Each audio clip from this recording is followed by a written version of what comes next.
नमस्कार दोस्तों, मैं सरोज यादव आप लोगों का मेरे यूट्यूब चैनल पर स्वागत करता हूँ। दोस्तों आज हम सीखने वाले हैं, है ना, दुकाले जी का बहुत ही सुंदर गीत कोनो नरियर मंगत है कोनो भाना मंगत है ना। तो दोस्तों ये बहुत ही मस्त गीत है दोस्तों, इसे आप माता पारे में बजा सकते हो, है ना।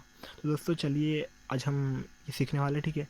अगर मेरे चैनल को सब्सक्राइब नहीं किया तो सब्सक्राइब कर देना, है ना, और बेल आइकन को जरूर प्रेस कर देना, क्योंकि आजकल, है ना, नवरात्रि के, है ना, जो बहुत सारे गीत है मैं ये वीडियो मेरे जो चैनल इसमें डालने वाला हूँ, है ना। तो दोस्तों मेरे चैनल को सब्सक्राइब करना मत भूलना और बेल आइकन को जरूर प्रेस करना। तो चलिए देखते हैं।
तो दोस्तों अगर वीडियो अच्छा लगा तो मेरे चैनल को सब्सक्राइब जरूर कर देना और एक लाइक और कमेंट जरूर कर देना।